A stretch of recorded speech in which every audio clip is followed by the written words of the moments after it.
we have to create the right vibe, the energy, and everybody at the organization has to feel so privileged to be here. It's no other way.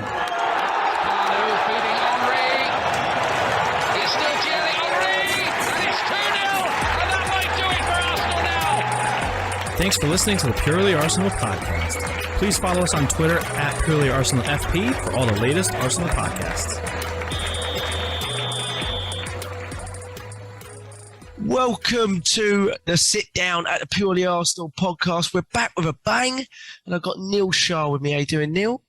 All good, thanks. All good. Always good to pod after an amazing win, isn't it? So yes, very well. Yes. Yeah, well, absolutely. Also got James Johnstone with me early morning in England after a 2-1 victory over Wolves. How you doing? Yeah, I'm very well. Yeah, it is a very early morning. I mean, I'm used to it being dark outside still, but with spring looming, I do need to invest in these. I've said for months that I need these curtains. Oh yeah, well it's nice. It's looking nice with this new Zoom filter that we've got here. I might have to clear. I might have to do, the old days of the goalkeeper. I might have to do a Neil and start wearing the cap for the podcast because the sun is right in my eyelids. David Seaman cap on. Yeah, we'll cope. We'll cope well. Yeah, like Arsenal, we'll try to fight against the obstacles and come out on top. Neil was there. Well, since we've been last on, we probably mentioned we've been. The transfer window's gone. We'd had this big sort of, basically what was a winter break for Arsenal, 2.5 weeks, wasn't it? It felt like forever. But we've come back. I think we've had 3 Premier League games since we come back. 2 wins against Wolves and a win, which should have been a much more comfortable win, I felt, against Brentford. So it's been a good return. Neil, you were there at the game. Obviously, I want to get sort of a touch on like what your feelings were, both of you, just in the end before we sort of evaluate the game, because it just feels like quite a big moment, though there's still so many games to go and so much to go. But you felt, in a way, you felt even a point would have been okay in this game, especially after the way the game had went and how good Wolves are defensively. I don't think they've lost a lead since 2018 or something. Yeah. And this was the first time in the Premier League ever that we've turned over a deficit under Mikel Arteta after being down at half time. Correct. Which is incredible. Other than the cup final aside, but Premier League, of course. So, Neil, what was your thoughts? When that goal went in, that 95th minute screamer from, we'll give it to Lacazette. Yeah, Lacazette's goal, 100%. It was going in. Where were you? Talk to me about the atmosphere leading into that as well, and where it sits for you. You've been to some huge games, Barcelona at home. I think that's the ones I've been at the Emirates and trying to compare it. I think United. The last stars for me was the Man United one. Yeah, you were there too, were you? I was there. That must have met before. Van Persie done his metatarsal. Yeah, metatarsal, and then last minute. So, where were you at with it? What were your thoughts? Oh, mate. So just going into the game, I knew it was going to be tough. I knew that both Wolves and it's potentially another 6-pointer for us. At that time, probably Wolves was one of our main threats, as we know, for the 4th spot. So I was saying to the 2 lads I went with, I said, look, we have to win. We just have to win. I don't care if Ramsdale runs up the pitch and scores. I don't care who knocks it in. I even said it, even if it's an own goal, I don't care who scores. It's just got to be a 3-pointer for us so that we could potentially galvanise that those games in hand that Tottenham never took advantage of. We need to do this. We need to do the opposite and try and win them all. And it will really put us in a strong position to fend off our immediate rivals for that 4th spot. So I said, whatever happens, we've got to do it. And then during the course of the game, I was thinking, Jesus Christ, obviously after we went the 1-0, and we were working really hard. I'm not going to say that, we watch some of our games in the past, we've thought, we're just rubbish, not giving anything, not doing anything. But I felt, aside from the finishing, we were doing everything that we possibly could do to break down that resistance. They're stubborn. They're a very stubborn team, but we were doing absolutely everything we possibly could. Thank you, Neil. Apart from the finishing, to finish those guys off, or at least do something in the game. And then I did get to the point where I had to concede. I'm so positive. I'm always like, no, we're going to win it. We've got to win it. We've got to win it. Even 1-0, somehow something's got to change. And then another 10 minutes go, another 10 minutes, and you just get start filling with dread. And I think, oh my God, we cannot walk out of this stadium with a loss. So I then just thought, all right, I'll take a point. So let's get that goal, the first goal. But I was feeling that he's got to change it up. And eventually, we know in the past, Arteta's substitutions, we questioned them when it hasn't gone right. But fortunately, this time, the two substitutions, including James's favourite, Eddie, made the world of a difference. But we'll obviously talk about this later, but what I will just touch on is the atmosphere. Now, the atmosphere was beyond incredible. It really was very similar to those games that we just mentioned. I've been to a few more where the atmosphere has been brilliant, but as far as last gasp winners are concerned, I wasn't at the game against Leicester when Welbeck scored, but I can imagine that it was on par with those types of games. And you couldn't even hear yourself talk. It was that loud. I tried to capture some of the moments on video, and it was just incredible, the noise. But having said that, I feel this season is the first season in years that we've had good atmosphere. I think the fans have somehow, in some shape or form, come together as one, and they're finally starting to this faction that we had in the past, especially probably to do with one of those stupid channels that's still going for some reason. But they weren't together. We weren't together as a unit to make sure that we were helping the team as a 12th man. And it's changed this season, guys. I really believe that it's changed. All the games that I've been to this season, the noise has been on a high level, and it just seems different. And I am starting to get some of the vibe I used to get when I used to go to the games at Highbury. I'm not saying it's there yet, but it's getting there. It's getting closer to that. And I just felt that this was just what we needed. And in fact, I think it may have been Lacazette in his interview that said that we really, really need that, because he said it helps the team. Them getting behind us just gives us that extra push. And this is what we've been saying. You look at clubs like Newcastle, up until now, I don't know what's going to happen to them in the future, but it doesn't matter how badly they're doing, their fans are fully behind them. Liverpool fans, goes without saying, Anfield's just like a ridiculous fortress. Even dare I say, those lot down the road, at least their fans get behind them and they unite. And that's something we've always been missing, and it's been so important for us to up that level. And, we've mentioned it on the pod that we need to turn the Emirates into a fortress. All right, it doesn't matter about what else is happening and how rubbish our team might be doing. The fans need to get behind them. Just support them. When you're watching your boys play for 90 minutes, just get behind them. Just be that extra voice, and it makes such a difference. And it's a pleasure to be there. You go to some of the games that I've been to recently, you just walk back home thinking, what the hell was I doing there? What was the point? But now it just makes a world of a difference. And I'm not just saying that because of the win. I just felt that the atmosphere has completely changed, and long may that continue. Oh, you're on mute. Sorry, boys. I can't always forget when I haven't done one for a while.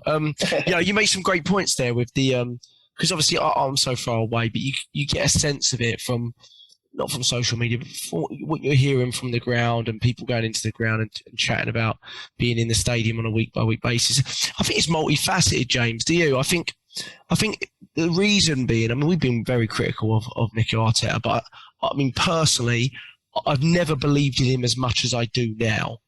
And that's not just because of this result. I think literally over the past 6 to 8 weeks, there's been a general progression in the football that we're playing. Like if you think about the Brentford game, that was literally about as close to a sustained pressure of 90 minutes that you could get in a game, wasn't it, really? Which is the argument we've always made. We've always said we've played in patches. It's always like a basketball game. We can never continue to sort of kind of pen them in. And I felt in this game as well, it was just this sustained sort of attacking pressure, and you could really see what we were trying to do. And even in those high pressure moments, like late on, where, previous Mikel Arteta teams have panicked and started to hit balls long and things like that. If you look at that final goal, it came from an amazing move down the left through Saka, and we'll get to it. But again, we continued to play our football when it would have been very easy to panic at that point, And I thought So I think that's part of it. I also think the fact, Arteta constantly talks about changing the culture and removing bad eggs. I mean, I saw an interview with him with who is it, Jim Rosenthal, which was really insightful when he was talking about regrets, and he regrets not doing things early enough, and he was hinting at, was it you talking like Aubameyang and Ozil and not removing them early enough? And he didn't say it in so many words, but you felt that was part of it.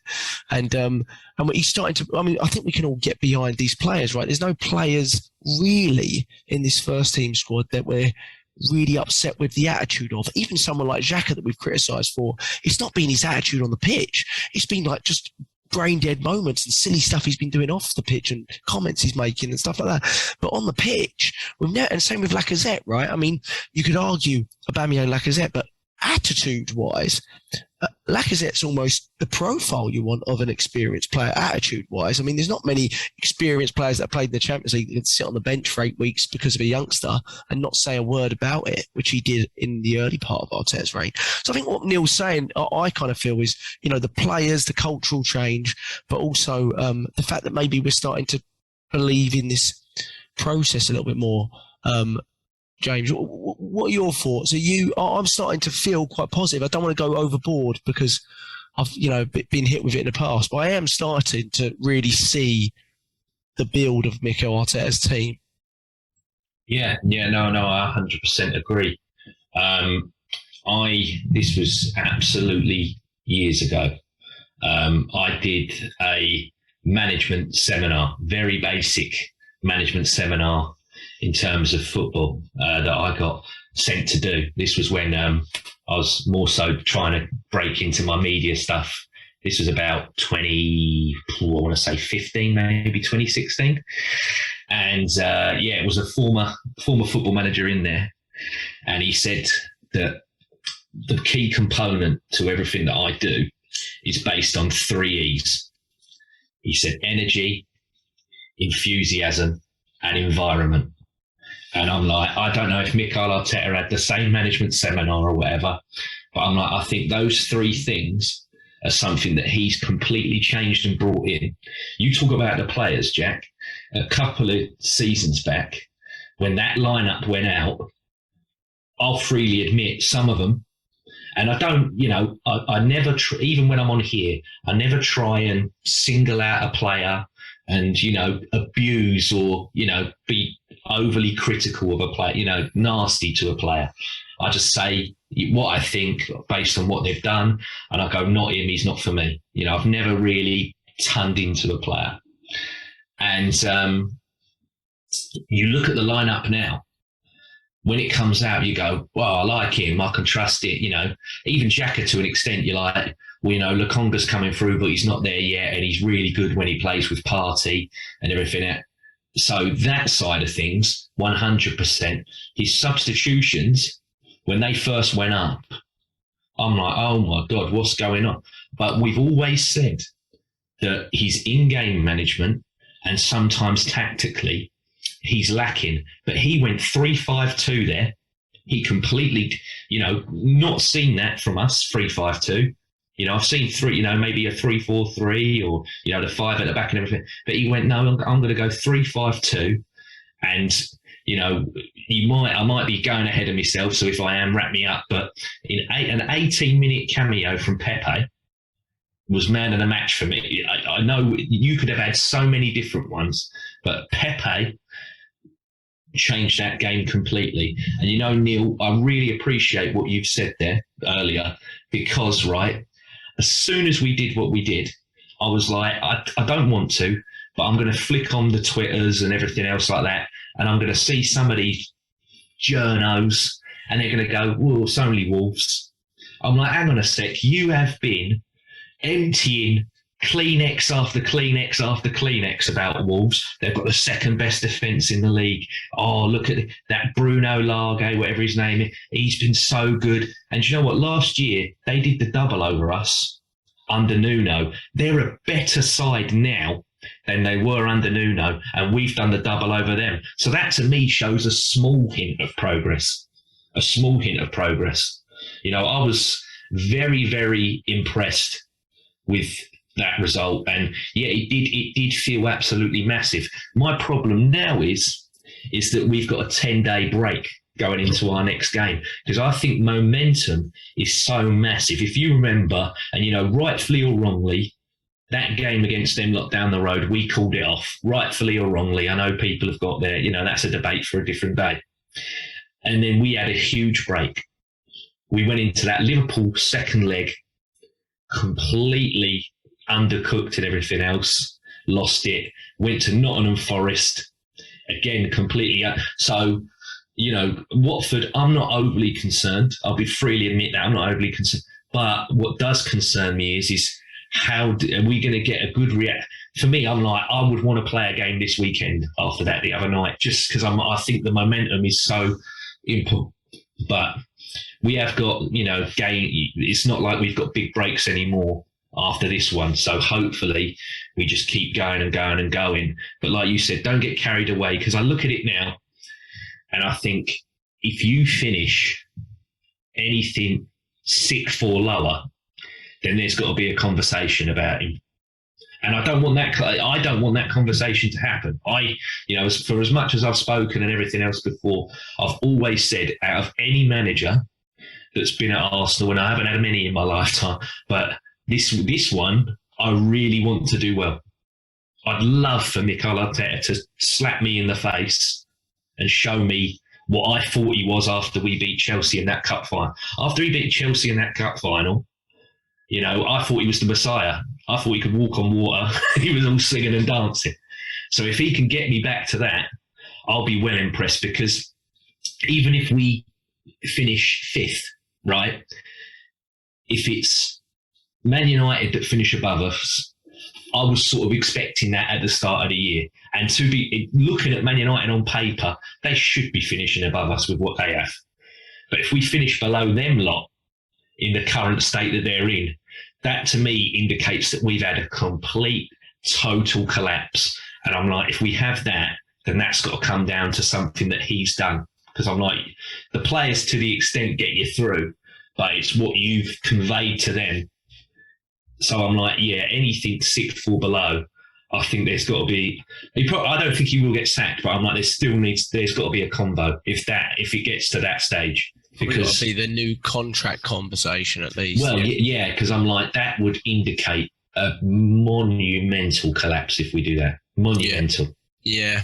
I find it. I mean, I'm trying to do what they're telling us to do, in that you just look at the next game. Do you know what I mean? Because if you think about it, you've still got to play West Ham at West Ham. You still got to play Man U at home, Liverpool at home, Chelsea away, Tottenham away.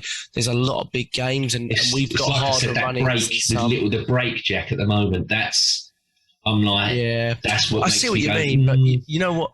On the flip side, we've got such a paper thin squad.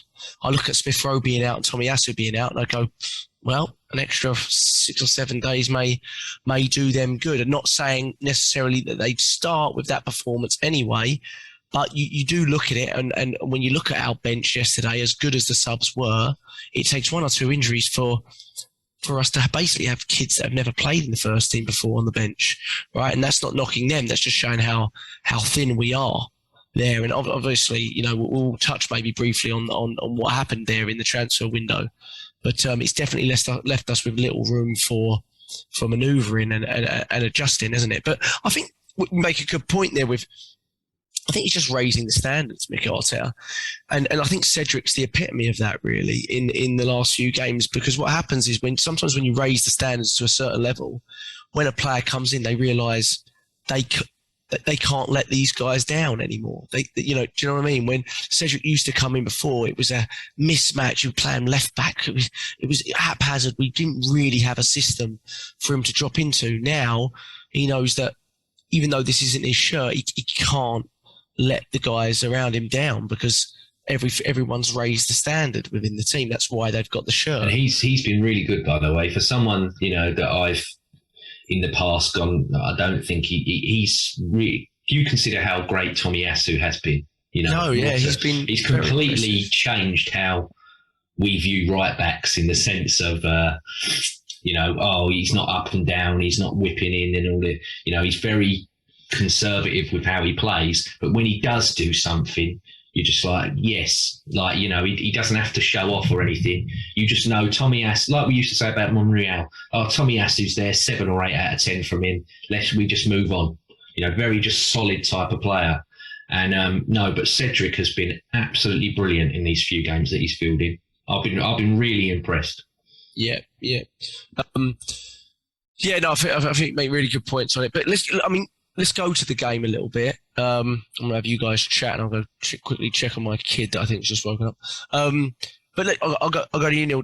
Just want to get you chatting about the early part of the game. Obviously, it wasn't a great start for us. I mean, I don't think we started badly as such. I'm watching it again. You know, we had moments, but they also did have that offside goal, which they decided to review for 45 minutes, by the way. Which I think the epitome of I don't want to go into the referee and corruption, but I think the biggest irritation for me always with the referees is I could get a strong sense they never review our instances as indeed the ones that are 50-50 for us, as in detail as their ones. Like, for example, against Brentford, the Lacazette offside, right? That was so close. I think it ended up being Xhaka that was offside before it, but they review it's instantaneous, that one. Whereas this one, pretty obviously offside to me. Analysing it for 2, 3, 4 minutes, and that's my frustration. But again, even on that point, it showed that they were quite threatening from the start, Wolves, and that was the frustration. And then, if you can just talk a little bit about the goal and where you felt the fault was at, and I'll have you two chat. I'll be right back. Go ahead. This is the first. I know. He said he was rewatching the game. I was like, "Is his kid just seen the Gabriel back pass?" That was the reaction I gave. I was crying like that when he done that. I'm sorry. I think that's the moment of the pod. I think that's brilliant. Oh mate, just going on from that, I think the start wasn't. Look, I'm not going to go against now what I said right at the top of the pod.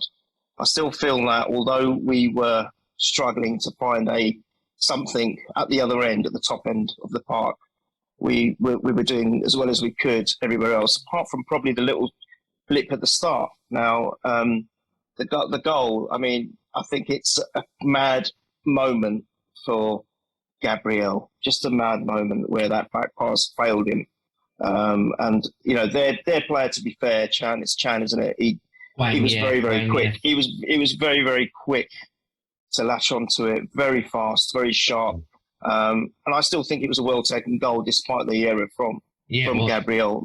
My biggest point in all of this is Gabriel and White have formed a partnership, I think very much like Xhaka and Partey have, and they're doing very well as partnerships. We need partnerships. I've been barking about that for bloody years.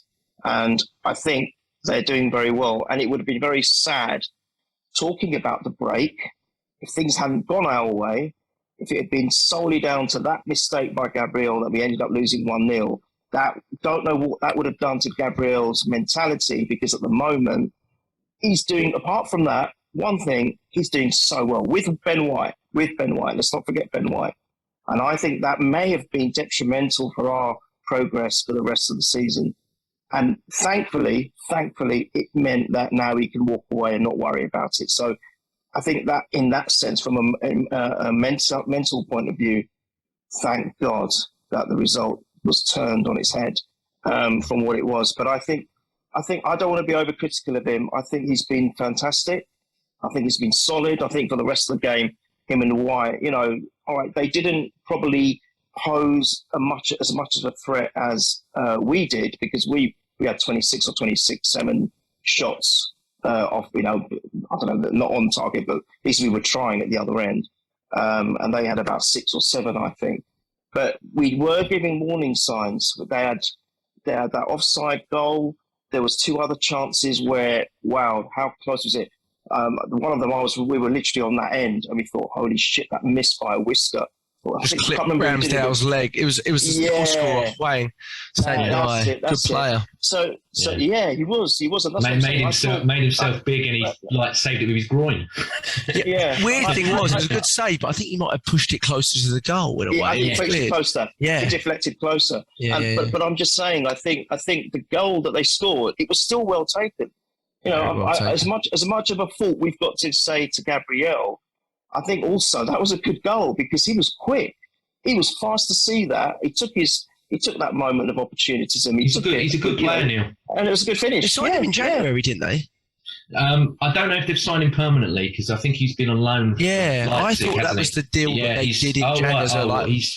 I might be wrong. I thought for some reason they made it permanent. It's a good deal with Traore going because he's a good player. He is a very good player, and I've not watched him before until this game. But what I liked is, how many times have you guys said that our heads drop, you go 1-0 down, that's it. Oh no, curtains, that's it, we're finished.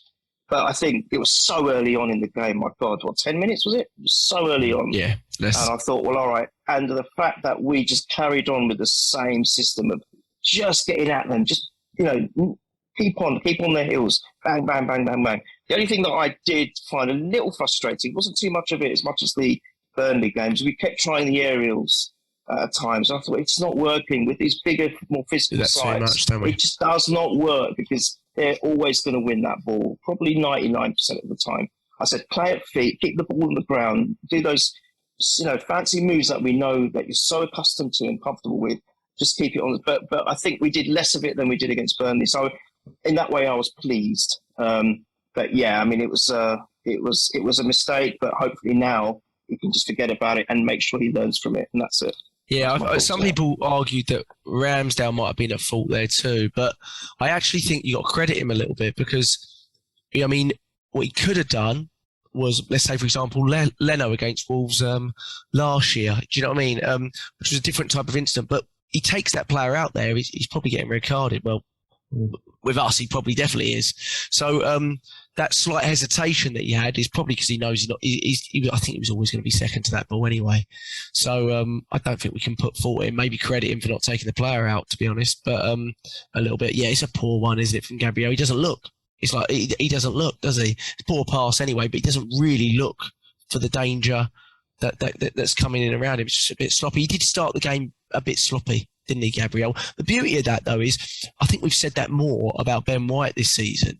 And in those games, Gabriel's been amazing. But this time it was reversed, wasn't it? I thought Ben White was fantastic. And that's where those partnerships You've literally just took what I was about to say. I was just going to ask Neil, because Neil's been there. I've been twice. So I went Chelsea at the start of the year, and that was, and then I went to Southampton, which I thought was a really big win, especially with that really nice, where everybody sort of touched the ball. We did that really nice. Yes, Lacazette goal, yeah. Yeah. But I was going to say, Neil, you were there, and it looked from what I was watching over here and everything on the screen that White was sort of pulling Gabriel through after that mistake, when it's normally Gabriel, like Jack's just said, that's helping. And you know what? Like, you make a great point as well. This is great that we're all agreeing with each other. It might be a bit boring for the viewer because they want the debate, but no. We got the Lacazette, Eddie and Ketty conversation to come up. Don't worry. Yeah, and no, for me, Ben White really, really helped him. I thought he was brilliant, and he's starting to win headers, which from when we first signed him, we couldn't head a ball save his life apparently when we signed him.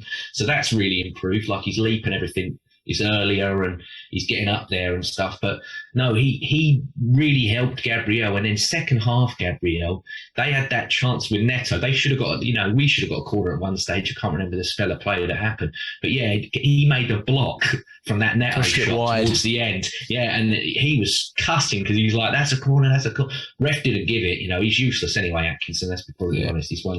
Not that there's many that are great anyway. But he's up there in the list of, and he bloody sends all of, he sends our players to be trialled at The Hague, I think, the man that he sends off, But he really, really did help. And Gabriel pulled it through, and that's the thing. This game, you're looking at the younger players who, start of the year. You mentioned it on Twitter the other day. Start of the year, Jack. We're like, these younger players have got to explode.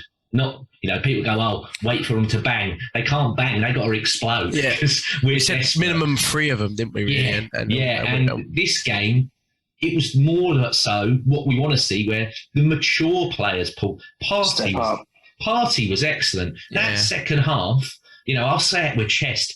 Granit Xhaka was possessed, and when I watch Granit Xhaka have a game like that, I'm like, why can you not do this because if you did this every week, I would be begging for you. It was go like to when he Roma. plays for his country. Like when he plays for his country. It's like that almost. Like the way he was going forward and supporting the attacks at times. I'm like, this is brilliant from you. What do you think about that new sort of? He's basically a left-sided 8 role in these last few games, and I have my concerns about it because I wonder how it will work against stronger teams. But like you said, he was really. I mean, I thought Partey was fantastic. Yeah. I agree with you because he's basically a one-man central midfield when we're doing that and splitting Odegaard and Xhaka either side. Yeah. But like you said, I thought Xhaka's ability to get forward and just probe and had some really nice little touches around the box to keep that sustained pressure.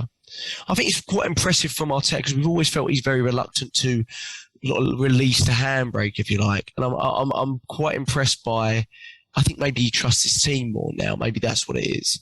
But our ability to just continue to go, no matter what setback we have. I think that's another little bit that you can see because, the past tells you that he'd have gone right. We used to say, the cautious, I'll stick with the draw. But I think he's at a stage now where he's like, no, the draws won't do. We need wins. And like Neil was saying, I think he looked at it and went, well, we're peppering them. It's just a finishing. So, but there might, if we keep going, there might be another one here that we can do. And yeah, we did. I mean, Jack, your main guy, your favourite from Norway, he ran 12K, mate. He did 12K. He's an unreal player. And do you know what? When that stat comes out, people, I look at all the comments, people will say, and they're not wrong. Ozil had these stats. He used to have, he used to cover the most distance. But this is where purpose and the enthusiasm of covering that distance, like what are you actually doing within that distance? What pace are you at? Where are you using your body? And what we find with Odegaard is, he doesn't just cover the ground; he covers it really intelligently. And I think we can talk about him all day, but I think he's really starting to show he's the technical leader of this team, to be honest. And when you watch, he's running games, which neither goal happens without him. Both of the goals start. I mean, you could argue the second one starts through Saka, but they all start early on through him, through his play, through his build-up play. That ball over the top to Eddie for the first one, for example. And with Brentford again, I mean, on paper, you'd say, Odegaard with a few more assists and goals, and he's absolutely elite because of what he's actually doing on the pitch. But I'm not concerned about that. I think it's just going to come because he's just too good. I mean, the guy is too good. For me, he's the best footballer we've had since Santi Cazorla at the Emirates Stadium. Agree. I don't see another one that's been close to him. I don't. Everyone will say Ozil, but I think this guy's a better football player. I really do. Ozil's final ball, unreal. Like, you could see a pass that no one else could. I get that. Odegaard's not quite with that yet, I would say. Potentially captain material as well, I'd say. Yeah, it's interesting, isn't it? So what have you thought about, Neil, some of the comments? He's hinted at not really wanting to really evaluate that in the summer, which I think is the right decision, of course. But Odegaard's one of the ones that he certainly says is in the mix. What do you think about having that? I mean, we've never really had that sort of technical player as our captain. Right, Bergkamp never really was, and Ozil certainly wasn't. And so, what are your thoughts on? If you see any drawbacks to that, in that the lack of being vocal and things like that. The only drawback I can see is if it's detrimental to his game. That's it. I can't see any other drawbacks. I think he is the kind of player that probably wouldn't mind stepping up and being vocal. I really can't see a problem with that at all.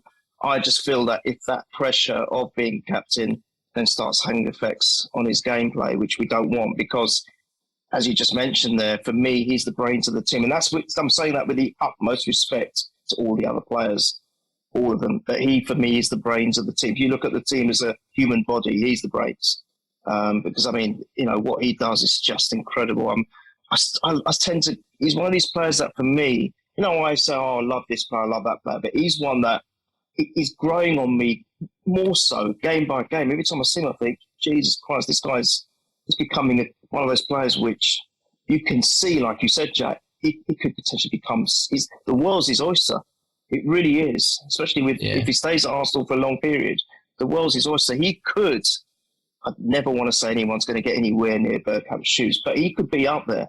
He really could be up there. I mean, he's so young, isn't he? I mean, he's so exactly.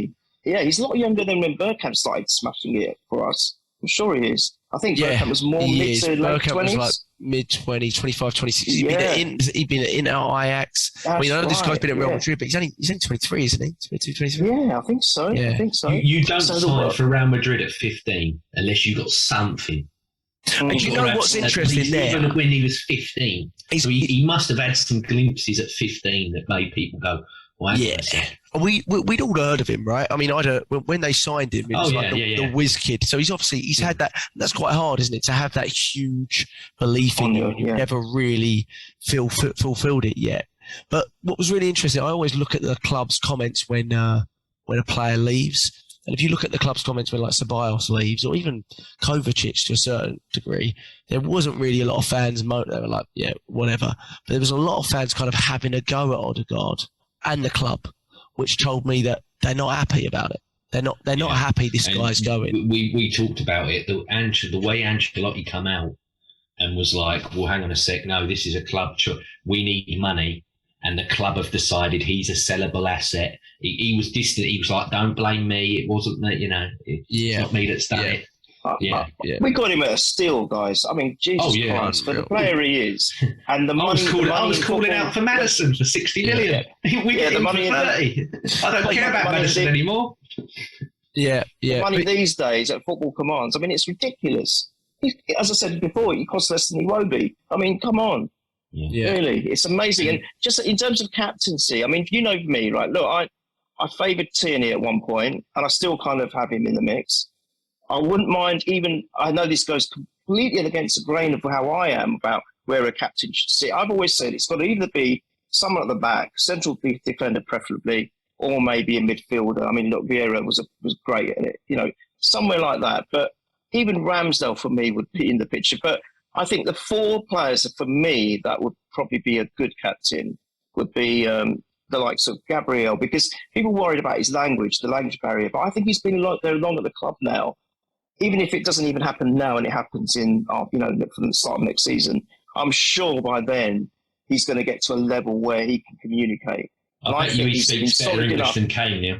Yeah, exactly. So look, at the end of the day, I don't have a problem with someone like him, Odegaard, Tierney, or Ramsdale. So I think there's quite, and that's quite nice, because before we were like thinking, who the hell's going to be the captain of this club? And now I think we have got candidates. And look, let's not take away Lacazette just for the moment. Let's not take away, because at the moment he's been fantastic. He's been absolutely fantastic. Now I was being so critical of him during that game.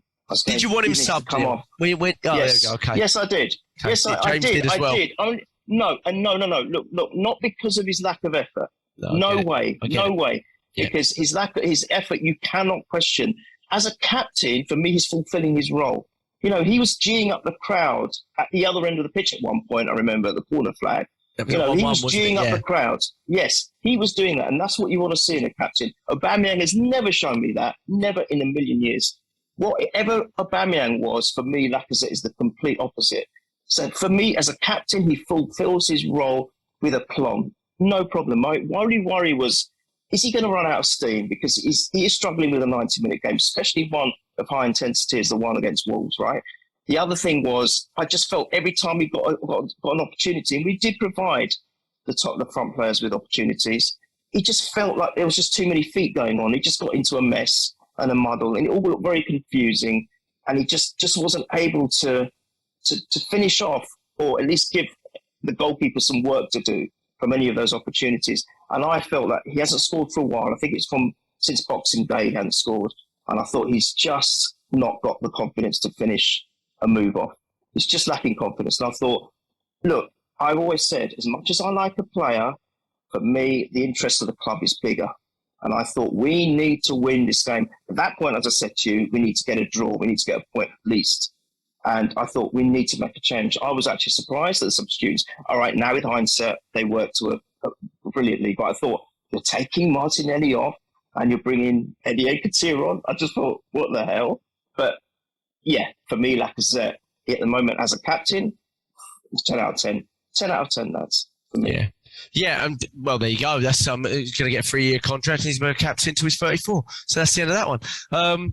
But no, I mean, the thing with Lacazette is, I just to clarify Lacazette, because I know James was having to say, I've never said he's the future. I don't think clearly he's not the future. Right? He's got 6 months left of his contract. We don't know what's going to happen or less. But he's definitely the present. Like with these next 14 games, that he is, if not the most vital player that we might have, because there is absolutely no one that can do that role. There is nobody that can do it. And he's just irritating, right? If you're a defender, I would just be irritated by the guy because he can balloon 10 shots. If Aubameyang ballooned the amount of shots that he did, like scuffed them, you wouldn't see him for 6 weeks. He'd be hiding by the corner flag, right? He'd just disappear because Aubameyang, this guy, I'll tell you what, he's got some guts. I'll tell you, he doesn't change. He plays exactly the same. And it doesn't matter if it's good or bad. Everything attacking-wise, he has some part to play in a move. Always. Even the free kick. Yeah, even if you go back to the Brentford one, right? I think it was Saka's goal. You watch how they were moaning about a foul because Laca got his arse into a player on the halfway line and the defender dropped to the floor and then suddenly Saka's away and he's bulleted one into the bottom corner. And I just think, when I was watching the game, I felt Martinelli started really bright. He had that chance in the first half that he popped over the top and his energy was bright.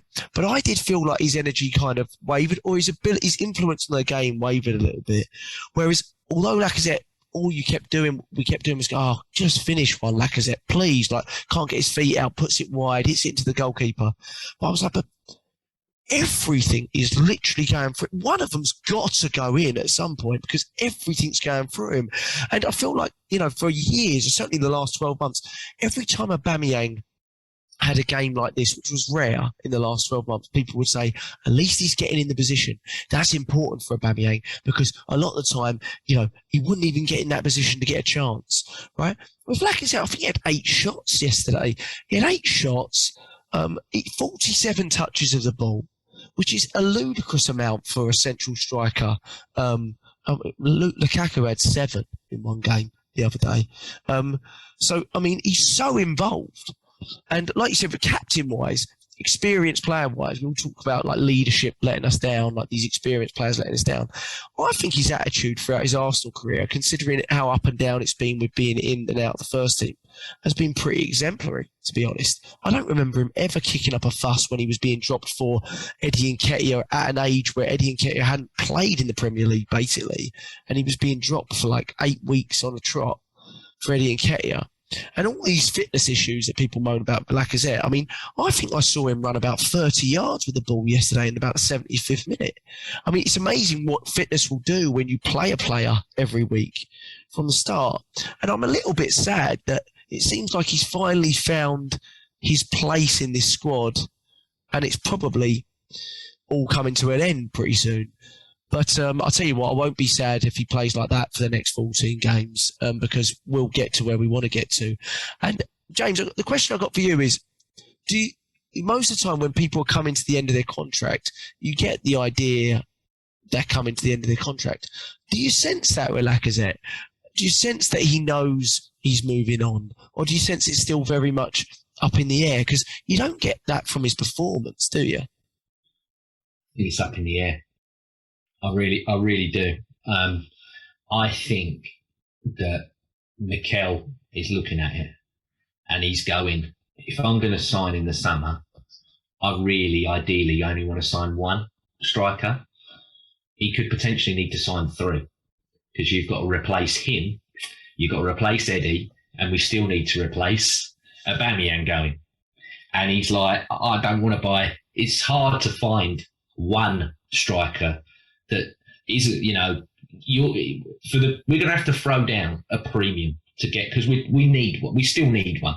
Like you said, he's not the answer for the future, but at the moment he's the answer for the present. But regardless, we still need one. And it's just like, I think he's going to try and convince him to stay. You're seeing stuff off the pitch. This, I can't remember the lad's name. This poor lad, he'd been bullied or something. and I everything saw else. the tweet. Very sweet. His mum put something up on Lacazette when you're coming down here as my guest. I'm bringing, you're going to get, this, that, and the other. And the kid looked absolutely elated, but which he should be. He went and saw Arsenal win, and he got to meet, Lacazette and some of the players or whatever. And it's that sort of thing. And like you said, all these younger players, we've said it for months on end, they all respond to him, they all love him and everything else like that. And like I mentioned earlier, Arteta's all about the energy, the enthusiasm and the environment. And he's giving you all three, If we're going to have this discussion, Jack, let's have this discussion, right? Since the renewal of Aubameyang's contract, he played 43 games, got 14 goals and 4 assists. Lacazette's Aubameyang, is it? Sorry. Yeah, that's Aubameyang. Lacazette's played 50 games, got 16 goals and 8 assists. So don't give me all this, we've got rid of the striker. Aubameyang, for whatever it was, and I don't like to tread back because he's not our player anymore. So, why look to the past and look to the future? But you could tell that he was just unhappy in the environment that he was in. We had this discussion at the start of even last year. You were banging the drum, and me and Neil, I can't really say for Michael because he's not here to defend himself, and Anthony, but me and Neil were like, no, just hang on in there, Jack. He might, you can't cast it. We've spent so much money, we can't cast him away. And then it just, even I think, Neil, you said when you watched the pre-season games this season and he's missing sitters from a yard out, you're going, oh, Jack, you might be right here. I remember what you said about that. Was it Hibbs or someone and he missed from a yard and you were like, yeah, I wanted him to stay. I did want him to stay because I thought the way he commanded the passage and the wind for the FA Cup, I thought he's got to stay. He's at the part, aside from Saka, I think it was aside from Saka. And I think that season, who was it that was doing well in... Leno actually had a good season in goal, didn't he? That was the season where he got injured. Yeah, before he got injured. So I thought, apart from, they're the players that have been like pulling us through or getting us through. But I thought we've got to sign him. But the problem for me is, as soon as he signed that contract, that's when he went downhill. Yeah, that was it. As soon as he signed, put pen to paper, bang, finished. Different Aubameyang emerged from the surface. That was it for me. Are you saying you have those same concerns with Lacazette? Is this one of your worries, though, about what we might do with him? I disagree with James. I think I think he might stay, and I tell you why. I think he might as well. You know why? Because I think he won't mind. My only worry is this. I think he has rejuvenated somewhat, Jack, in his fitness, but I still feel he's going to struggle to maintain that intensity game in, game out, week in, week out. And you've got to remember, I know we're going to finish fourth, so we've got Champions League also to worry about next season. So the point is, we do need replacements or additions in the front field, but I think he's going to become a new Mertesacker for me, where he's going to be happy to remain at the club, especially if we get Champions League, especially if we get it. He's going to be happy to remain at the club. And even if he can't feature for 90 minutes game in, game out, he'll be happy to play maybe the impact sub role or the starting and then be substituted after a while if things aren't working out, or even if things are working out. I've got a feeling he's going to stay. Yeah, that's just my opinion. I agree with you. And the question is not, because what you say, I post it, I mainly do it for bait, but I'll say give him a new contract, and people will give me all sorts of abuse. But the question is not what happened with Aubameyang and Ozil, because we wouldn't be giving him anywhere near that size contract if he was going to stay. I'm pretty sure we won't make that mistake again. So if he's asking for that, then of course it's, sorry, we can't do that for you. I don't think he does, because the sort of clubs that are in for Aubameyang, we don't know. In 14 games' time, this might be different. But in the sort of clubs that are in for Aubameyang, I don't really see being in for Lacazette for that kind of wage. And not really, not his age. Like the biggest links have been back to Leon. Leon aren't probably paying him anywhere near what we're paying him currently, maybe. So the argument there would be, well, we need to offer him something that he believes in, and then we also need to probably keep him on the same wage and offer him a length of deal that he's happy with, which I presume will still be probably somewhere around the 2-year point. But the argument isn't, is he the future? The argument is will we sign a backup striker better than Lacazette? And I think that would be quite hard to do. If you look at the backup strikers that exist in the Premier League, do you know the backup striker for Harry Kane? You don't really, right? If you look at the backup striker, okay, United have got Cavani, but they're paying him unbelievable amounts. He's going to leave, right? City, they've got Gabriel Jesus. Yeah. They don't have a backup striker. Liverpool, Origi. Lacazette is a pretty flipping good backup striker, I would argue, for what he offers. The dilemma would come in with the captaincy, and you want the captain to be playing regularly all week and things like that. But I think there's a really strong chance that we go pretty young on this top striker, right? 23, 24. And you probably want an experienced head there to kind of nurture that bloke anyway, right? Unless it's a Haaland, right? An elite of the elite 23, the Vlahovic Haaland. But I think you're basically it there with those two, right? Otherwise, you're dealing with a guy that's looking to reach his potential, right? Whether it's this Isaac or like an Odegaard or a Laca coming in, right, in those positions. So you want that Jack, guy. You want the experience. We still need to buy. We definitely need to buy. But I'm sorry, I'm looking at it and I'm like, solution's already there. And Neil's been banging the drum ever since he made his debut. The solution's there. But the way that we played against Wolves and the way that we played against Brentford, it's indicating that you need a striker that's good in the air and has either elite or is on the verge of an elite level of mobility in and around the box. We've got it. Gabriel Martinelli is. When you I thought you were going to say Eddie for a second. No. I thought you were going to say Balogun. No. Martinelli. That chance in the first half where he went to dink it and everything else, it all come from Odegaard and everything else, just seeing a split little second run.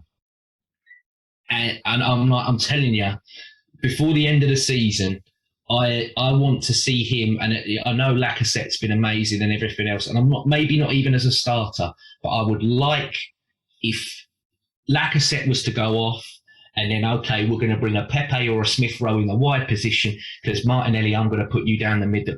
I'm telling you, I always had reservations. I always thought, no, he's a really good left side. Keep him on the left. You know, everything. Saying it from the start. Yeah, I know, Neil. You have. Since you saw him come on against Fiorentina, was it Fiorentina he made his debut against or something? Yeah. You've gone, this is the guy that's going to be the new number. He's going to lead the line for Arsenal. He's going to, you love Brazilian players anyway. You always have, even since the old Gabriel was there. But I'm telling you, man, that guy. I think that guy's there. And I have some reservations about it, to be honest. No, I've given it. I've seen in the short term. In the short term, I don't think it's possible in the long term. Yeah, but I think, but I actually link it more to what Arteta wants. Like, don't you get the strong feeling that he wants a guy that's got a lot of stature in that central position? Who we link to? Calvert-Lewin, Vlahovic, right? Yeah. Don't you get that feeling? Like, I know Martinelli is good in the air. But this is my feeling as to why, even though I kind of like someone quite small who does like statuesque people. We've always said this. He does everywhere. Yeah. So I just get the feeling that I'm not sure. I get the feeling he'll probably use Martinelli from the left for a good 12 months more, but I could be wrong. But I do agree with you in that secondary. I'd like to see it towards the end of games to see how it works. That would be the time to see it, wouldn't it? It wouldn't be the time, like in these 14 games, that, I don't think it would be the time to do it from the start, unless, for example, Lacazette was injured and then you'd have a decision to make. But I was certainly thinking those last 15, 20 minutes.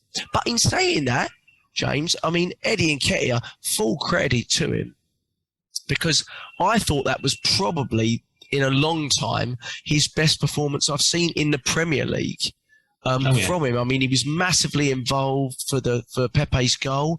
He was even involved for the second goal, wasn't he? In part of the 1-2, I think. But I thought he was fantastic, James. I'm not certain he can continue to do it. I think he will leave, most definitely. I'm much more confident he'll leave than Lacazette. Maybe I know nothing, but he was very good, James. Yeah, I mean. The Everton game, if we're going to go back, when he come on and had a cameo, apart from missing the sitter, which, oh my God, it was dreadful. It was dreadful. But then Aubameyang missed an even worse one, in my opinion. Last ever touch. He didn't get anywhere near the flack that Eddie got, because Eddie's just been, he's a scapegoat player, let's be brutally honest. And but no, he was brilliant. He was really brilliant. And the assist for Pepe, because it's the lofted ball from Odegaard, which is a ball that Pepe's probably wanted all of his life since he's been at Arsenal, with someone, please give me a ball I can run onto somebody, please. And it was like a volleyed cross. He didn't have a lot of time. He did not have a lot of time to think about it, but it was brilliant. And it was a lovely little turn by Pepe and a great goal. And you know what? He's a guy that's come back from the AFCON with a bit of confidence. Arteta said, I've seen levels to him in training that I didn't think were there. And he will be an important player. If you remember, towards that last end of the last season, he got, 7 goals and 4 assists or something in that little run. Oh, I'd love to get something close to that. If you can get me close to 10 goals again and 5 or 6, that's massive for us. Massive. So, like you said, it's a paper-thin squad, and everybody's got to be doing something. Everyone's got to pull it through, because, like you said earlier as well, if one of them goes down or they don't perform, the alternatives are people that are, they're still drinking Cowangate. You know what I mean? They're babies. They are babies. He's probably the most clinical player we've got, I think, isn't he? Would you say that, Pepe? Yeah, I was talking about Eddie. I was like, oh yeah, well, he might be up there actually. But I mean, if I'm gonna drop a chance to someone within the 18-yard box at the moment, it's Pepe. Yeah, have to be. He seems like the most ice cool kind of player. I mean, that finish showed it, didn't he? He doesn't really think about it. He just it's all in motion. But he looked very positive against Brentford when he came on, didn't he? I very much like the way he just has the ability to switch flanks for Saka, who seems to be. I mean, he scored his goal against Brentford from the left, and then in this game, just before the winner, I mean, I thought it was in from Saka. Great save. The P roller. Yeah, it was a great. It just seems to move. Create. I mean, I think we should do that more often. Those little flippers, especially with Saka. Maybe not so much with Smith or Martinelli, but when it's Saka, because let's face it, he can play on either flank. It's second nature to him. That's probably why he's almost. I'll tell you what, he didn't have one of his best games. He didn't. But that guy, I was comparing him the other night to a Mexican boxer, right? The way they just keep walking forward. He gets battered every game. He gets battered and battered and battered. But he's like, he bites on the old mouthpiece and he's still moving. And you're just like, oh, mate, please go. You're taking too many blows. Just go down, But he doesn't. He does not give in, that kid. And that's great. Yeah, he's awesome. He's absolutely awesome. Yeah, I think that's why he's a must start as well. I mean, more than that, but he knows he loves hybrid players, doesn't he? I mean, we've always said it. Yeah. Mikel Arteta loves hybrid players, and I thought, I mean, like you said, Pepe's goal was unbelievable. I thought it was, a fantastic move as well, and the winning goal was a fantastic move as well. I don't want to talk about too many negatives. I thought let's discuss some of the antics on the Wolves side a little bit. The time wasting from the 25th minute. Now I know at Molineux we did a little bit of time wasting ourselves, but this was a whole nother level. I mean, what were you thinking in the stadium, or did you know what was going on when the substitution with Jimenez? No, I mean, I had no idea, but it was ridiculous. That's all I knew.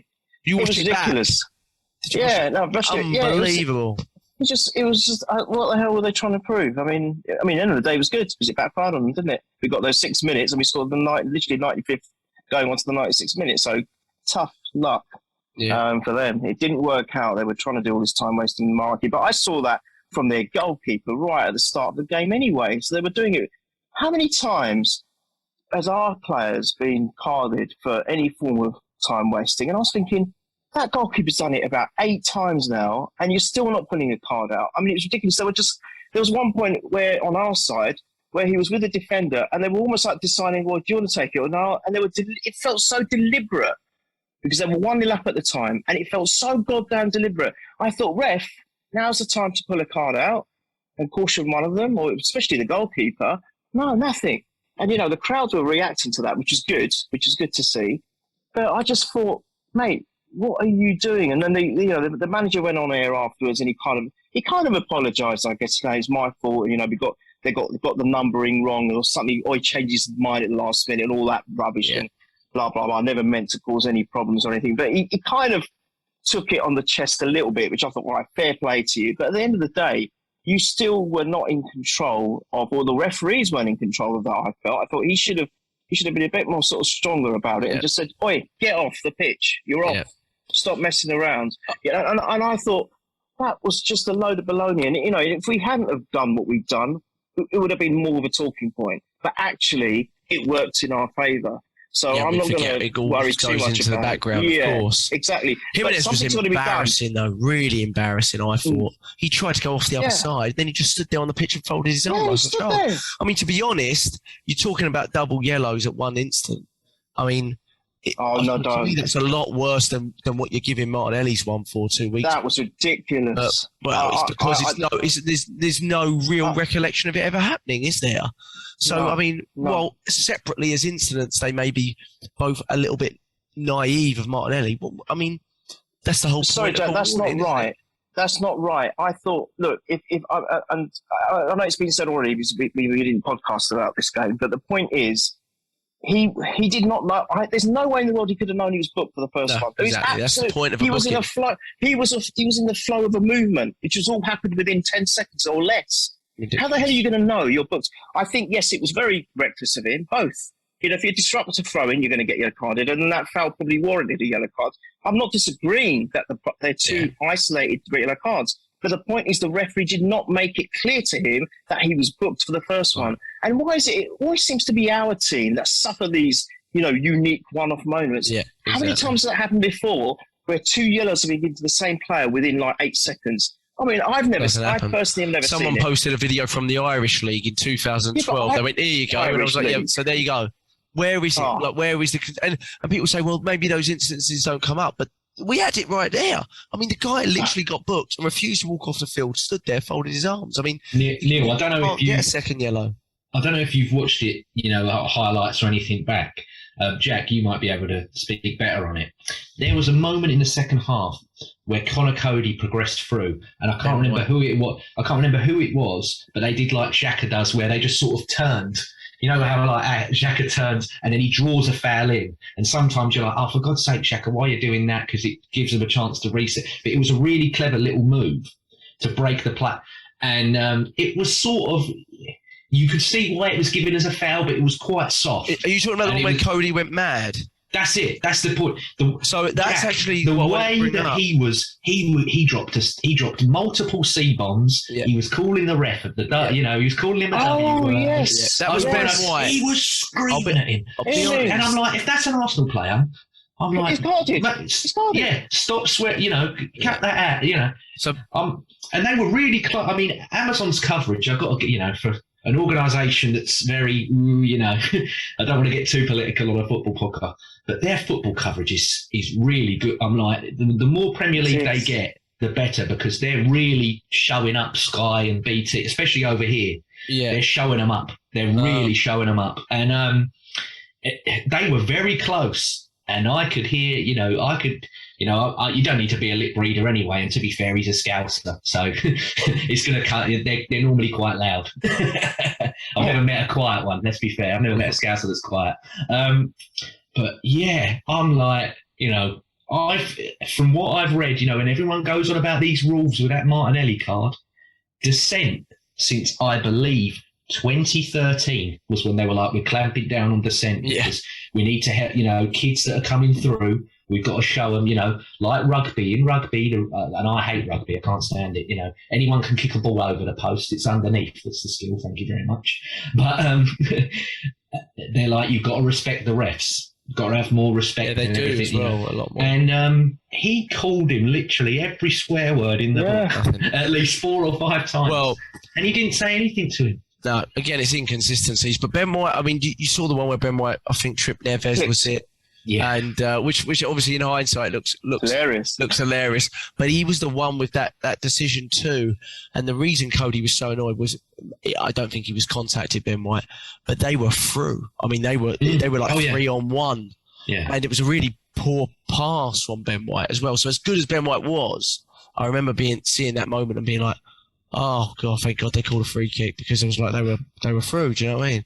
But then, like you said, it's such fine margins, isn't it? I mean, they had the Podence chance that just went wide, then the one that just went wide through Ramsdale's legs.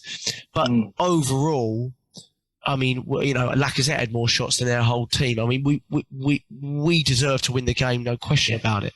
And they were time wasting from early on in the game. And I was very impressed because that's a good defensive team.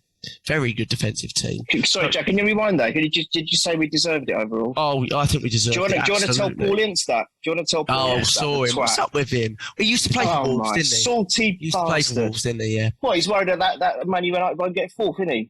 Yeah, Ian Wright. I saw his picture that he posted after, which was hilarious. Just of him smiling and Paul Ince going like this.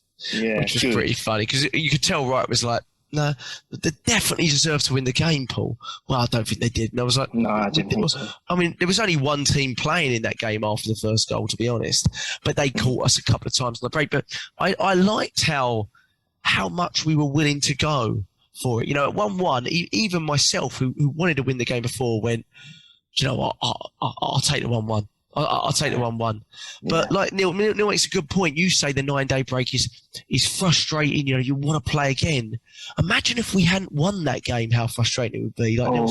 I mean, you'd be sitting there this weekend going, now I don't expect much this weekend because a lot of the teams are playing relegation strugglers. You expect those big teams to win. But even if they do, we know we've done our business. Do you know what I mean? So that's what makes me a bit more relaxed about it. There's nothing worse than watching other teams play around you when you know you haven't done your job, which is good. And I think West Ham play Wolves this weekend. So either way, someone's dropping points there. Come on. So that's good. But fantastic. I mean, if you had to pick a man of the match, I know James says Pepe. I'm always tend to urge towards Odegaard in a lot of these games at the moment, just because I feel like he's central to everything. If Pepe didn't come on and do what he did, then it was Odegaard or Ben White that would have got mine. Yeah, party close behind. I do want to talk one player. I've been a little bit concerned with Tierney for a while. I felt he's not off, but I felt sometimes he's a bit like the crossing example. I feel he's one of the biggest culprits for that, for example. Though he's got a great cross, I feel at times he's very one-dimensional. You almost know what he's going to do every time. And I feel there could be a little bit more variety to his play. Is Mikel Arteta really telling us to cross this much? I mean, he must be, I guess, because it's so consistent, but I find it difficult to believe. And I'm trying to work out what the strategy is there. Is it to win the second ball from the cross? I'm not certain, because it doesn't really work out for us that much, does it, the crossing? I mean, our goals don't really come from it generally. I mean, obviously the Wolves game from the set piece wise, yeah, but we're doing a lot of this sort of whip out to the wide. So, I mean, does anyone have a little sort of minor concern? Just a little bit. I think he'll be okay going forward. I think he's too good a player not to be. I think that's why maybe. I mean, if he ever got the captaincy, I don't know if that will change him as a player. I mean, he was given it by default, wasn't he, on that game where Xhaka shirked it, said, no, I don't want it. And Eddie, he came on to give him the captain's armband, didn't he? What game was that? Which game am I thinking of?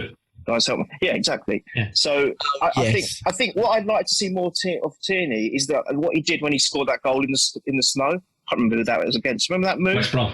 But he kept the ball, and it was an amazing goal. He's got to do more of that. I mean, and he's got to mix it up with the crossing. That for me, I'm not as worried as I was. You know, when Tavares came on the scene and he was doing so well, I thought he's giving us that extra dimension. He's doing a little bit things differently to Tierney, and I was a bit worried about him then. I thought, oh no, I think does this mean we're going to lose Tierney? The other concerns were his injury issues. He's getting injured too often. I thought, oh no, because for me he's got so much potential. I'm now thinking about it, having seen him progressed a little bit forward in time. I just think, not yet, Jack. I'm not so worried just yet. I think if Arteta gives him the freedom just to do some things a little bit differently, I think he will take those opportunities, and he will. So maybe we need to look at that maybe in a few games' time. But I think at the moment, not so worried. We need to see him if we do get, like you said, the aerial presence-y striker. Oh yeah, I mean because probably will benefit the law of averages tells you if he's going to whip in 27 crosses, if you do have that 6 foot plus guy Get on the end of one. We've got to get about one or two, surely. By just law of averages would tell you that. But even with those crosses, we are creating a lot more. I like our football a lot more. I'm enjoying the way we play a lot more. Those are all big factors. I do agree with Neil as well. Again, keep agreeing with you today, Neil. It's amazing. Oh my God. You chuck the armband on the guy and it will galvanise. You know, a lot of people give disrespect to the Scottish League, but there's a lot of players in that squad, and you're looking at them, how many of them have won titles. He's one of the only ones. You know, he's one of the for whatever you want to say about the SPL or whatever. He's been there and he's done it. He's won championships. So, you know, you need someone that's going to say to him, like, you know, listen to me, boys, or, you know, like how we're talking about Laca if he does stay.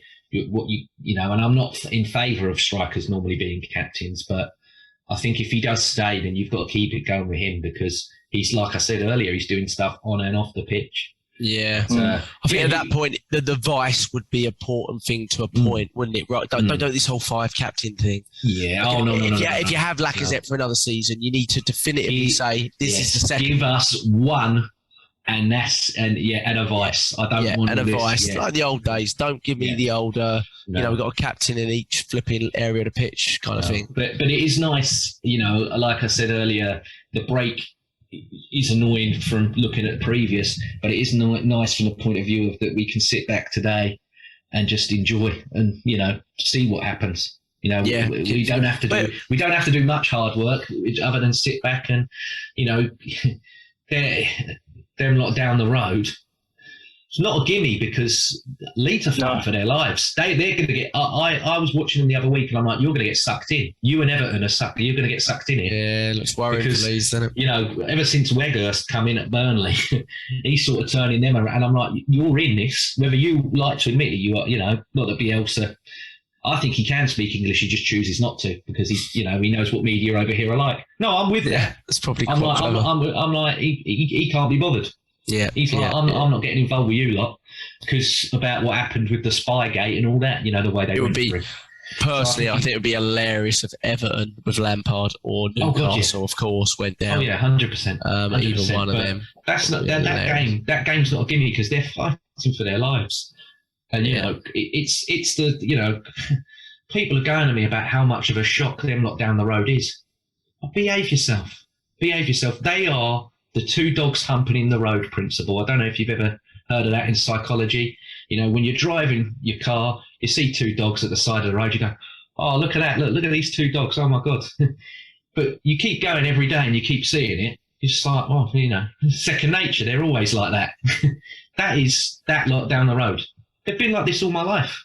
Mm-hmm.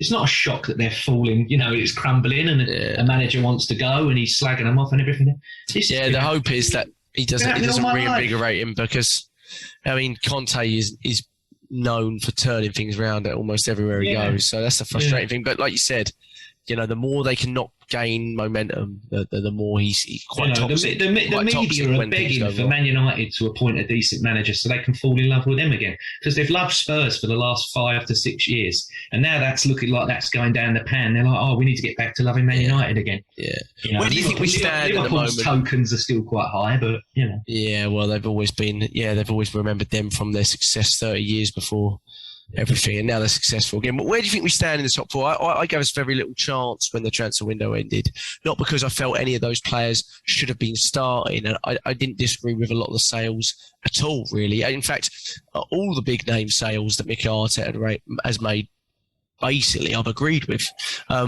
But obviously, when you lose that amount of players and your ex-captain and striker, you do expect to probably bring in one, and that's where I felt we'd weakened our squad, right? But he might argue that he strengthened it in terms of the collective and the mentality and everyone pulling in the right direction, which we know can be a huge, huge factor. So I gave us 0% chance of getting top 4. I just felt, you know, and I certainly am believing a little bit more, but I don't think we're favourites. I would argue United are probably still favourites based on just their flipping squad size, and they can't continue to be this poor. Where do you stand, Neil? You think we're going to finish third, probably? Glad you asked him first. Yeah. Wow. Wow. How did you guess that, Jay? I'm shocked that you thought. I know. I'd love Chelsea to be brought back into. Look, I would love that. That would give me, because now it's one place for 14. Jay, it's 2 points if we won our games in hand, mate. 2 points. Our games are against Chelsea and Liverpool. Yeah. So what? Who cares? I still can do it, mate. Listen, look. If we aim high. If we aim for third, there's even more chance we'll finish fourth. You've got to aim high. You've got to do settle that, for fourth. Don't settle for fourth, because then you could end up fifth or sixth. Let's aim high. Why not? But it's not beyond the realms. We have beaten Chelsea and Liverpool, all right, albeit in the cups, but we have beaten them, and that's under Arteta. So it can happen. I don't care what anyone says. We were so unlucky against Man City at the time. We're flying. Now Liverpool have pegged them back. All right, maybe they're a slightly different prospect. But at the end of the day, when we played Man City, we were the better team, and it was the officiating that robbed us of that game. I don't care what anyone says. That was some of the best football I've seen from Arsenal in years, against arguably one of the best teams in Europe, if not the best team in Europe at the moment. So for me, it's not beyond the realms of possibility. I really do believe we will get fourth. I don't care what Man United have got in their squad and whatnot. Now, when you talk about transfers, yes, I was disappointed in January. I thought, Jesus Christ, we need someone who's not got anyone. And we needed at least 2 players at the minimum, let alone one. We got no one. But now, looking at it, and especially after the game against Wolves, and I know it's always easy to talk about something after it happens, and then you think, yeah, but then, take one. And then you kind of, rein yourself back in and think, no, take one game at a time. But actually, think about it. We had no Tomiyasu. We had no Smith Rowe, who's been pulling the strings for us. He's our top striker. And I've actually, during that game, I was thinking, Jesus, we so miss Smith Rowe today. He could actually be the one that would finish off to complete the game today for us. And he wasn't there. And we've got him to come back. If Pepe does do what you guys talked about earlier, and he gets our 10 goals or 8 to 10 goals, and he's involved in some assists, we've got him. We've even got Etienne Nketiah, who's probably going to leave. But if he plays like he did in that cameo, why not? It only takes a second to score a goal. And even if he comes on for 5 minutes and he changes it for us or has some influence in changing it for us, well, I'll take that all day long. So for me, I was worried that we didn't get anyone in, but now actually I'm not as worried as I was, because I think we still have got players to come off the bench. And on top of that, I mean, you said it yourself, James, earlier, we worried about Tomiyasu and Cedric, but Cedric actually has been doing a good job. So I'm not so worried now if he carries on that bit like the way he's been playing. So actually, in most positions, we're probably okay. We're not too bad.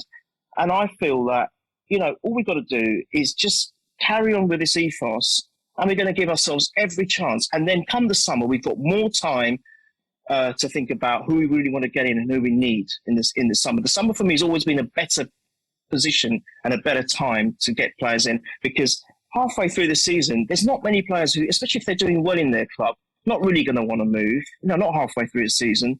I just feel that it's a better time for us. So I'm not worried so much now, and I just feel, mate, top third for me, not fourth, third.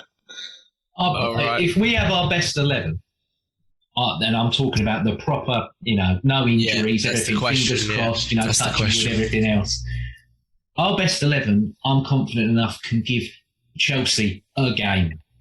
Liverpool, I just think Liverpool and Man City to me are just different beasts. Separate league. But we saw against Man City until, like what Neil said, and it went a bit rogue and everything else like that.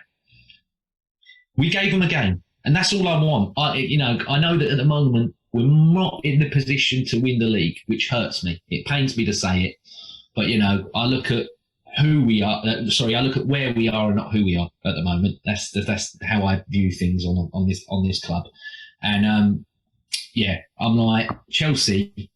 We can give them a game. We can. I reckon we can have a go and do something. But Liverpool it is tricky. But no, I think, like I said earlier, I think if he drops below at least 6th, then that just shows that you've had a massive collapse here. You have had a massive collapse. But I don't know. I think they might pull him. I think they might pull him through, Jack. The more I look, I don't get carried away. But I think they might pull him through, because he's completely galvanised all of them, and I think that says a lot. I think when you've got someone that does believe in you that much, you, as much as it will reward you to do what you've set out to do, it will reward him. And that's another thing I'll give him credit for, because I used to think that they didn't want to play for him. But these lot, they do. I think they do really want to play for this guy. Yeah, no, I'm noticing that as well. And that's what's encouraging me. Like I'm noticing that unity amongst the group. It seems like everyone's sort of building in the right direction. I mean, Wenger used to always love working with small squads, really. I mean, he had bigger ones because he was in Europe and stuff like that. But in terms of the players he actually relied upon in terms of us being successful, I mean, you think about 2004, I mean, it was really just 14, 15 players. We got away with very few injuries. So I can see the benefit to that.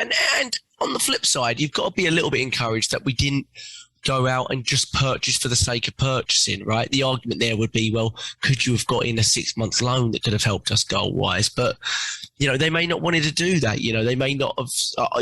I get the feeling that Arteta isn't very keen on loans unless there's a permanent option anyway. Like Odegaard, he must have felt that Odegaard there was going to be the ability for Odegaard to stay permanently. So maybe that's just not what we're doing, and that's good. That's good. That means we're trying to hold ourselves to a higher standard now. Which, when you get better, signings become harder, don't they? Because you've got to get people that elevate the group. I think we can all see where the elevation in the group's going to come from. I still look at Xhaka in that sort of left-sided midfield 8 position, think it can be improved, even though I thought he did tremendously well yesterday. And then obviously, like Lacazette, you need something different. You need someone that's more clinical for sure at times, and has probably a bit more of an aerial ability, especially if we're going to cross it 43 times a game or whatever. But what a win. 3 wins on the bounce. We've got a week till Watford away, who are fighting for their lives. So, and they've given some teams a pretty good game at Vicarage Road, haven't they? I think Tottenham were very lucky to win there. They bashed Man U there 4-5-1, didn't they? So, you know, it could be tricky. But hopefully we've got Tomiyasu back for that, who seems to be injuring a different calf every other day, and Smith Rowe back for that.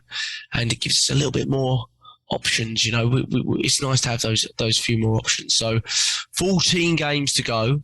Very, very clear what we need to do. 1 game at a time, isn't it? And hopefully we'll be back for after the next one to do a post sit down on the Watford game, and fingers crossed it's a win.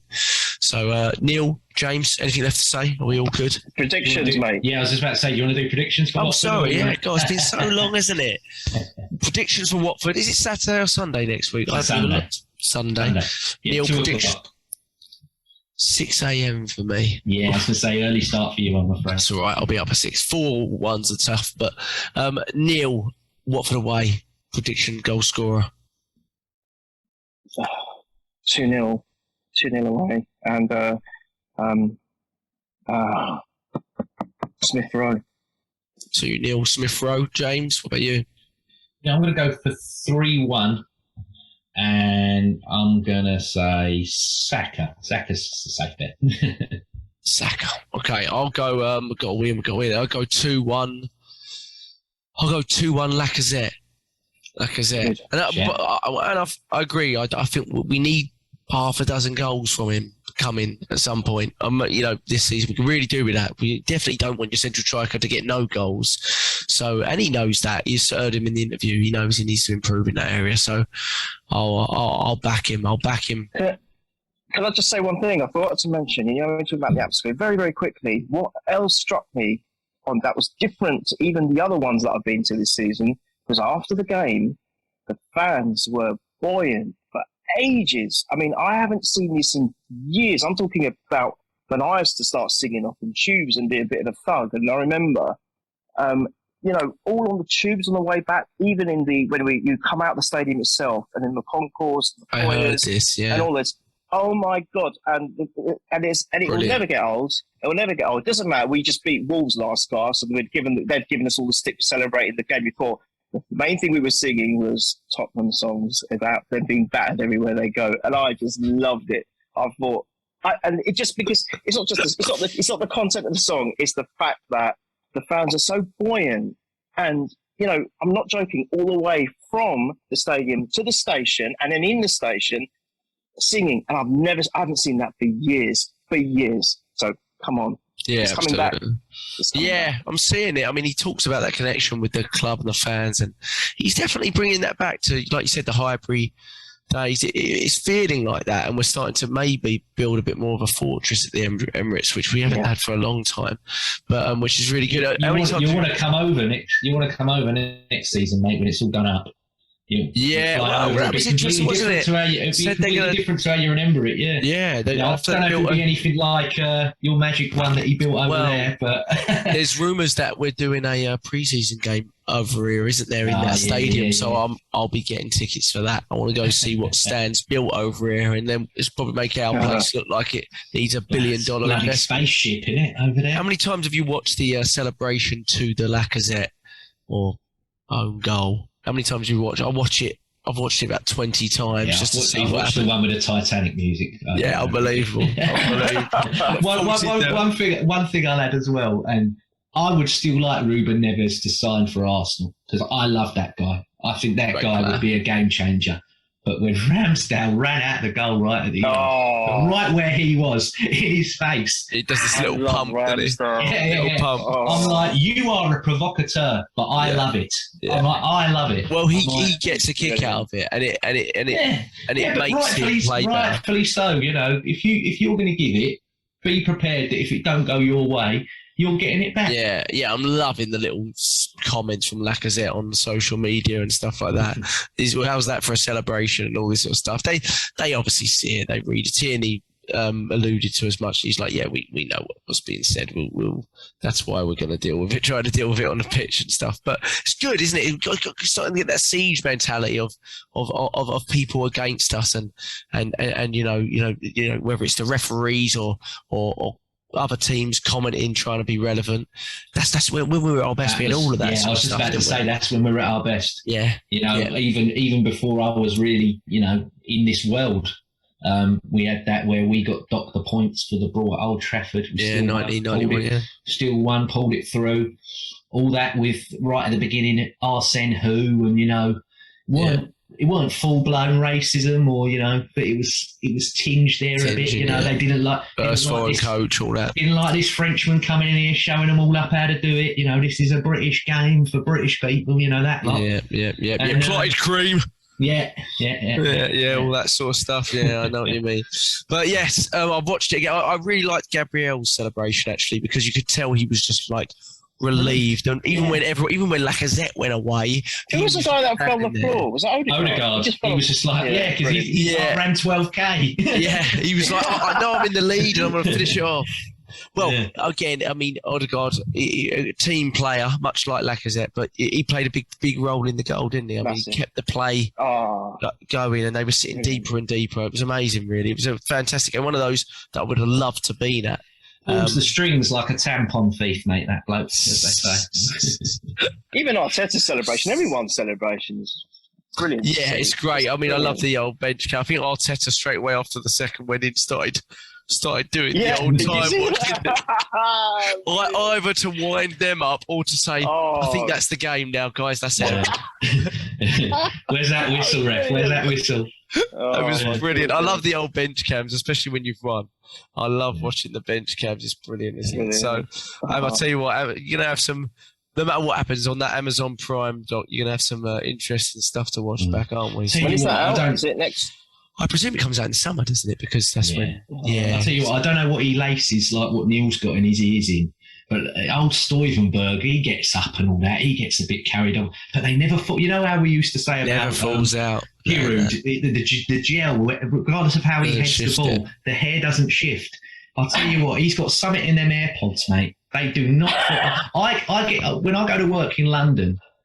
The amount of people that I'm like, mate, AirPod, and they're like, oh my god, they're so expensive. Thank you so much. Yeah. His don't move. But I don't know if he's got a special ear or something. If they're moulded, I don't know. Maybe he's got the money to get the moulds or something. Yeah, he's had them specially made to his ear. They don't drop. They do not drop. No. Because Arteta's hugging him and hoisting him about and everything. They don't move.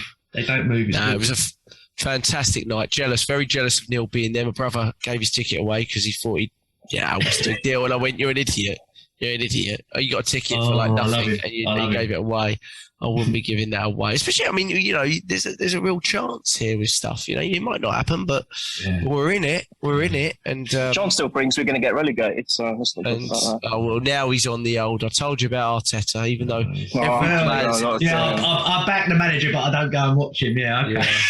yeah. I'm only going to go if it's in club level though, because it's a bit uncomfortable everywhere else. Yeah. Gosh, the old snobby prawn sandwich. I tell you, unbelievable. Roy Keane would hate him. It's all good.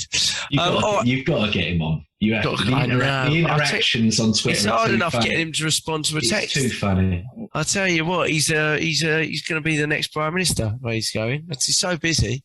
Hard enough getting him to respond to a text. If we have won a game, I remember a week later. Mind you, this game we all got on a video call. I was at work, but we all got on a video call because everyone was elated, wasn't it? I mean, those games don't happen that often. Interesting to hear Mick Arteta say that he felt that 2-1 was bigger than it would have been to, let's say, win it comfortably 3-0. The way it was best win of the season, 2-1, yeah. And you hope that, like you said, galvanises and gives us that belief really that you can keep playing in that way even if you have a setback because we've been relatively faultless at the back, Gabriel, and people like that. So you're going to have those mistakes, aren't you? You dream of these moments. I'm sure as young lads, you'd be thinking, if I could go on and score the winning goal in the last gasp, literally the last kick of the game to win the FA Cup or something, or the Champions League. You dream of moments like that. It's just, it's just brilliant. So definitely the biggest, as James just said, biggest win of the season in a way. Yeah. Hopefully we push on and continue. Boys, it's been great. A little bit long, my fault. Neil, James, we're on @PurelyArsenalFP or look us up on Twitter @PurelyArsenalFP. YouTube, just type in Purely Arsenal podcast on YouTube and it will come up. Thank you to Anthony, Mike, we miss you. Hopefully get you on after the Watford game and we'll be sort of back regular a little bit after our long winter break. Can I just say thank you to the man at the bottom down there? Neil. You said you had an hour today, mate, but you stayed. You've stuck it out. He has. Oh my God, is it 2 hours? He's a proper trooper. Neil's gone, oh no, where's my crunchy nut? It's soaking in the milk. Where's it gone? I haven't had those for years. I need to get back to that. You're a top man, Neil. Thanks. Oh, bless you. You stayed your time, mate. No, I appreciate that. Yes, appreciate it, boys. Good chat. Always appreciate it. Hopefully it translates to the listeners. Yes, fingers crossed. We'll be it'll be out at some time this weekend and we'll be back after the Watford game. Try to keep it regular. Hopefully bring us some luck doing it regular as well. Come on. We need it. Cheers, boys. Up the Arsenal. Thanks a lot. Come on, boys.